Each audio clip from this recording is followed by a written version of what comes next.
Como habíamos adelantado, está con nosotros el doctor Jorge Fiorentino, pediatra con amplísima y vasta trayectoria en el Hospital de Niños Ricardo Gutiérrez. Gracias por estar, doctor. Ok, Qué difícil, ¿no? la verdad que sí, y muy doloroso. A ver, yendo específicamente a su especialidad y con respecto a esta criatura, 1 año y medio, encerrada en el habitáculo del auto, en su sillita para bebé, en el asiento trasero, hasta con una camperita puesta porque habían salido, la mamá lo había preparado para mañana temprano fresco.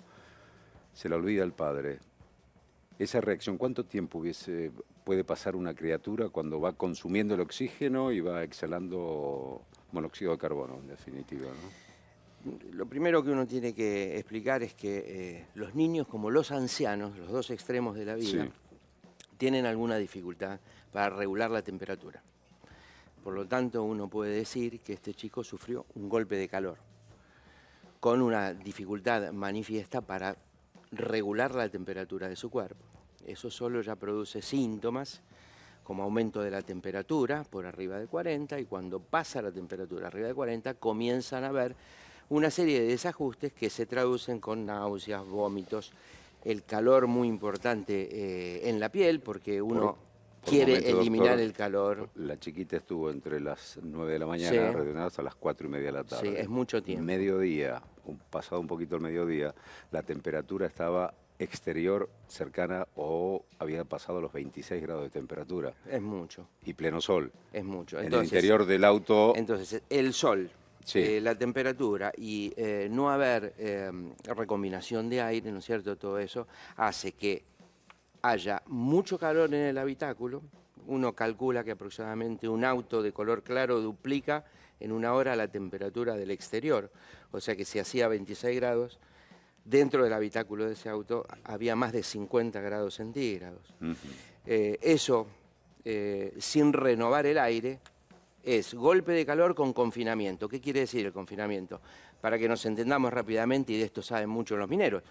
O sea, sin oxígeno, uno lo que hace es consumir el poco oxígeno que va quedando, y no nos olvidemos que el oxígeno ambiente es una mezcla de diferentes gases, pero hay un 21% de oxígeno que yo necesito para respirar en condiciones normales. Y está caliente y lastima. Exactamente. Entonces después se comienzan a producir ese tipo de desajustes porque la concentración de oxígeno baja, sumado al calor del cuerpo que no se puede desembarazar, porque no nos olvidemos que es un paciente pediátrico pequeño que por inmadurez regula mal su temperatura. Entonces esto se convierte en un cóctel prácticamente letal. ¿Cuánto tiempo una persona puede resistir en estas circunstancias? Bueno, depende del calor del habitáculo, depende de las condiciones climáticas y del estado físico de esa persona, y básicamente, Sí. en este caso, hablemos de la madurez de esa persona, que en este caso, 18 meses. 18 meses, exactamente. Bien.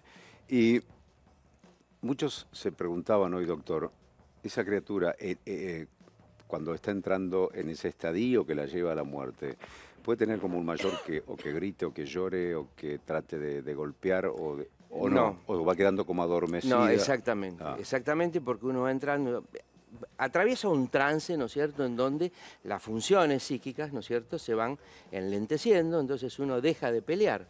Y la muerte de monóxido te mata mansamente. Es un asesino silencioso, ¿no es cierto? Sin duda. Uno queda dormido, te diría que hasta con cierto grado de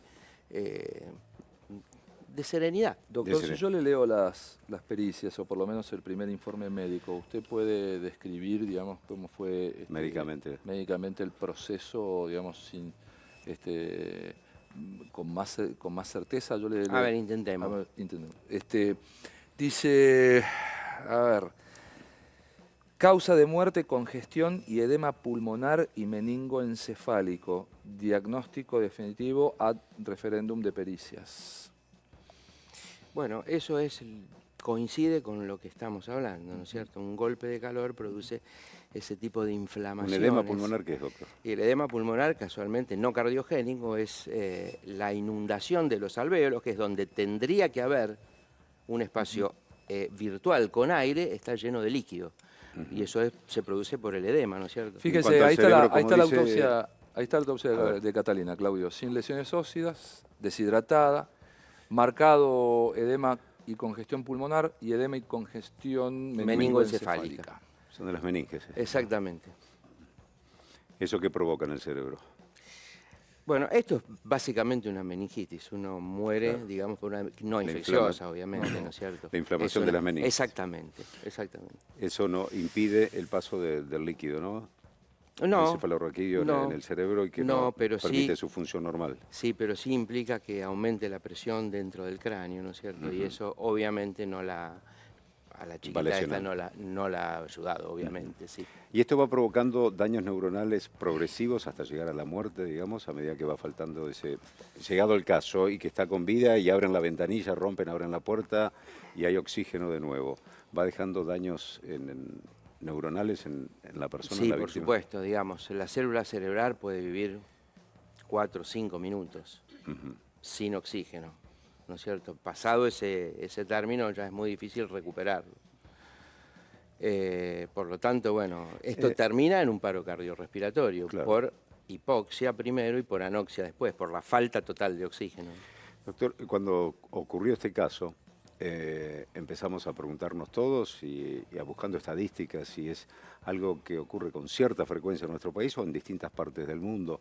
En Estados Unidos se ha dado el dato que 50 chicos mueren en estas mismas condiciones y por estas mismas circunstancias encerrados en el habitáculo del auto porque sus padres se han olvidado la criatura allí.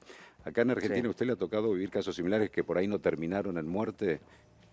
¿Pero qué ha pasado esto también? Sí, sí, me acuerdo chicos que consultaron por golpe de calor, por ejemplo, viajando, ¿no es cierto? Esto es un clásico en verano, cuando uno viaja con un chico sobre la ventanilla, ¿no es cierto? Y recibe obviamente el sol.